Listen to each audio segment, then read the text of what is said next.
Welcome back everyone to this lecture on ETS models. ETS models stands for error, trend, and seasonality.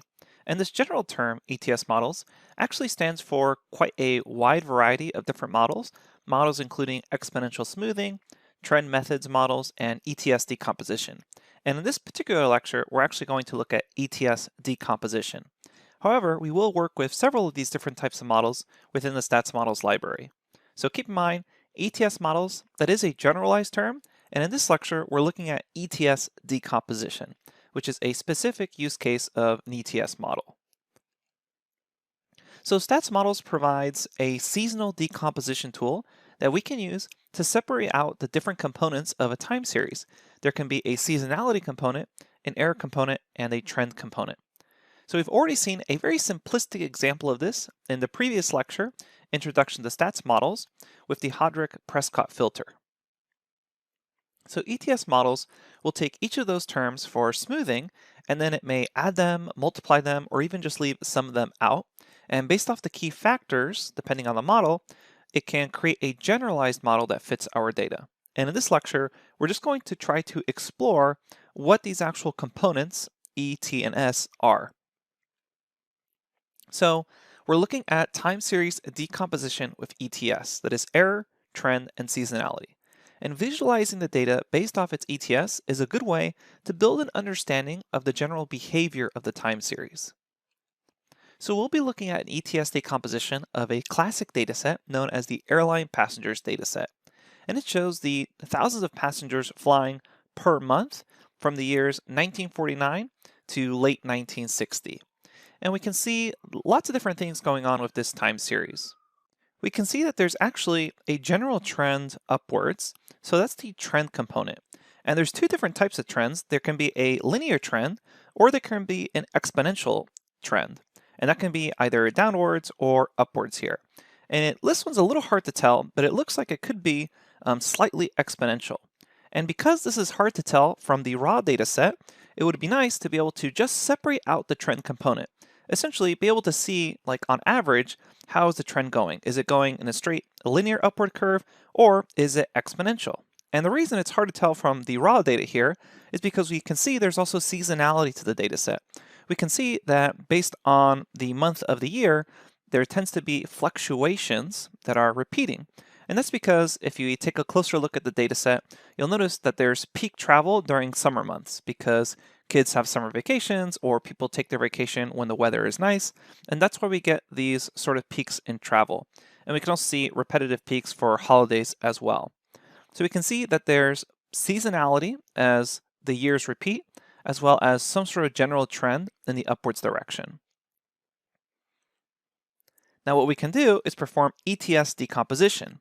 And ETS decomposition, when you perform it with stats models, will return back 4 plots that look like this, and they're all aligned along the same x-axis for the date timestamp. So at the very top, we see the original observed data. Notice here that this data set at the very top is the exact same data set here. It's just being stretched out, which is why it looks slightly different, but the values are the same. Then ETS decomposition is able to pull apart the trend, seasonal, and what they call residual or error term. The trend term is showing you the general growth pattern or decline pattern, depending on the data set, of the actual real observed data points. So here we can see that it does look to have a general trend upwards, and we can focus more on the trend components to see if it's exponential or if it's linear. Then we can see the isolated seasonal component. Essentially, if you took these observed seasonal repetitive portions and kind of straightened it out, basically removing any sort of trend. And we can see here the seasonal component, and it looks like kind of perfectly repeating, and that allows you to analyze things based off seasonality. And then we have this last residual component. And this residual component is for things not explained by trend or seasonality. So any sort of residual or error that isn't explained by either the trend term or the seasonal term is going to be a residual. And that's why the residual kind of almost looks like noise. But it can also be a good indicator of where there is noise in your data set and where your data set tends to be cleaner. So it looks like it's a little noisier, or there's a little slightly more residuals and errors in the beginning of our data set than in the middle of our data set. Okay, so a couple of key things when performing an ETS decomposition. There's two types of main ETS models. One is an additive model and the other is a multiplicative model. So we apply an additive model when it seems that the trend is more linear and the seasonality and trend components seem to be constant over time. So for example, every year we add 10,000 passengers. A multiplicative model is more appropriate when we are increasing or decreasing at a nonlinear rate. For example, each year we double the amount of passengers from the previous year. So that would be exponential. Okay, so let's go ahead and explore how to perform an ETS decomposition with the stats models library. I'm going to jump over to the Jupyter Notebook now. All right, here we are at a notebook. I went ahead and imported our standard imports, pandas, numpy, and just in case whatever version of Jupyter you're using, this matplotlib inline command. And what we're going to do now is read in that airline passenger data set by saying pd read csv, and inside of our data folder that we provide for you, there should be a file called airlinepassengers.csv. And the index column for this one is going to be called month, capital M, and then we'll say parse dates is true. And then upon doing that, you should be able to say airline and see thousands of passengers and then the month. Something to keep in mind is that there are a few missing components or missing dates in this data set. So what we're going to do is say drop NA in order to drop any sort of missing data, because we can't actually have any missing data when performing ETS decomposition. So I'm going to say airline is equal to airline.drop NA just to make sure there is no missing data. So now we check the head of our data frame and it pretty much looks the same, but now just in case we've had any missing data, we went ahead and dropped it.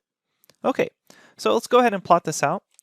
So we can plot out the raw data simply by saying airline plot, and here we can see the growth in thousands of passengers. And if you look at this data in a lot of detail, you realize that the trend is increasing at a slightly higher rate than just linear. So I'm going to be using a multiplicative model for this. So we're going to say from statsmodels.tsa.seasonal, and then we'll import the seasonal decompose. So go ahead and import seasonal decompose, and then we will set our results equal to seasonal decompose, and then we pass in just the column or series that we're interested in.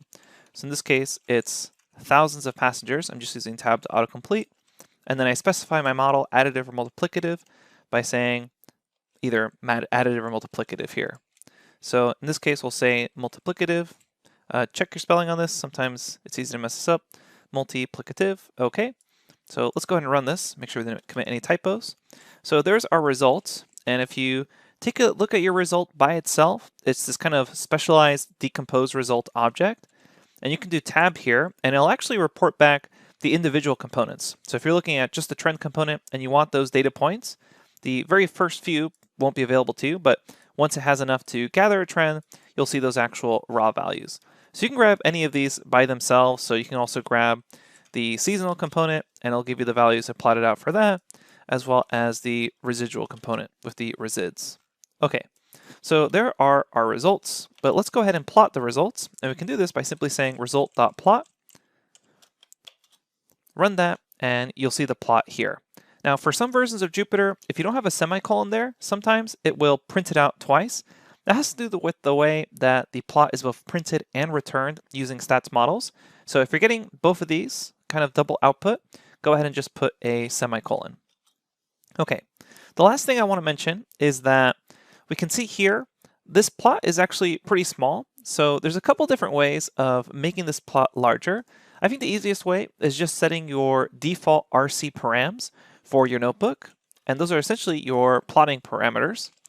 The easiest way to do this is simply say from PyLab, import RC params, and then say RC params, and then in quotes here, figure.fig size is equal, and then whatever figure size you want in total. So we can say something like 12 by 5, essentially kind of a tuple that we're passing in there.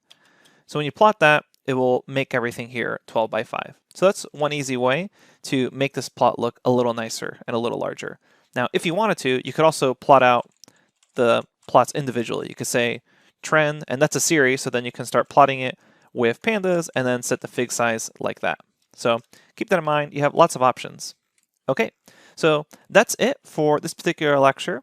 Again, all we're doing here is we're taking a raw data set, such as this one, and decomposing it into its trend and seasonal terms, and then anything not explained by trend and seasonality, we consider that an error or a residual, which is kind of another word for error.